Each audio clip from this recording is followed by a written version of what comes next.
અમરેલી જિલ્લાના વાકિયા ગામે માનવભક્ષી દીપડાનો આતંક યથાવત છે। થોડા દિવસ પહેલા દીપડાએ ગામના એક વ્યક્તિ ઉપર હુમલો કર્યો હતો, જેના પગલે વન વિભાગ દ્વારા પાંજરા મૂકવામાં આવ્યા છે। છેલ્લા 5 દિવસથી દીપડો પાંજરામાં ન આવતા ગ્રામજનોમાં ભારે રોષ જોવા મળ્યો છે।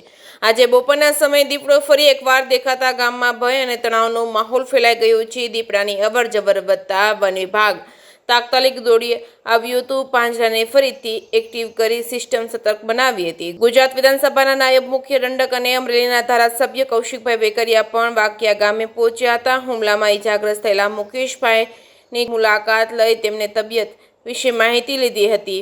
જે સિંહ ગુજરાતી સાથે જૈનિક સુજિત્રા, અમરેલી। 4 દિવસ પહેલા તમારી ઉપર દીપડાએ હુમલો કર્યો હતો, આ દીપડો ફરી આજે દેખાણો છે, કેવું તમારા ગામની અંદર અત્યારે ભયનો માહોલ છે અને શું છે વન વિભાગની કામગીરી વિશે જણાવો ને। મારું નામ મુકેશ નનુભાઈ કુકવાવા છે। 4 દિવસ પહેલા મારી ઉપર દીપડાએ હુમલો કર્યો હતો। મને નાના મોટા 19 ઘા લાગેલા છે અને દીપડાને જ્યારે મને હુમલો કર્યો ત્યારે મેં વન વિભાગને જાણ કરી કે દીપડાએ મને હુમલો કર્યો છે। બધા વન વિભાગના આવ્યા, તે દિવસે પણ દીપડો 5, 5:30 સુધી વાડમાં જ બેઠો રહ્યો, ત્યારે પણ નથી પકડાણો। આજે પાછો 3:30 વાગે પાછો દિવસના દેખાણો અને 3:30 વાગે પાછું જાણ કરવા ત્યારે પછી વન વિભાગના માણસો આવ્યા અને દીપડો છે ને, આ લોકો પિંજરા એક્ટિવ રાતના કરે છે અને દીપડો છે એ મારીને દિવસનો આવે છે અને ગામમાં અત્યારે ભયનો માહોલ થઈ ગયો છે દીપડાના ત્રાસથી।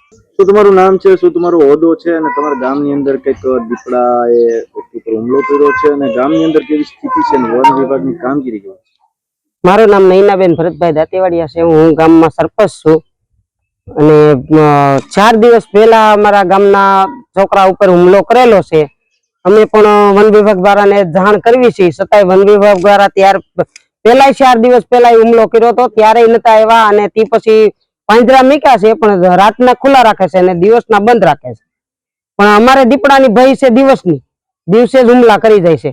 તો વન વિભાગ વાળાને એટલું જાણ કરવાનું છે કે દિવસે આવીને અને દીપડો પકડે એમ। આજે ફરી દીપડો દેખાણો તો શું કહેવાય? આજે ફરી પાછો દીપડો દેખાણો તો 3 વાગે, પણ વન વિભાગ વાળા આવ્યા ત્યાં દીપડો વયો ગયો છે।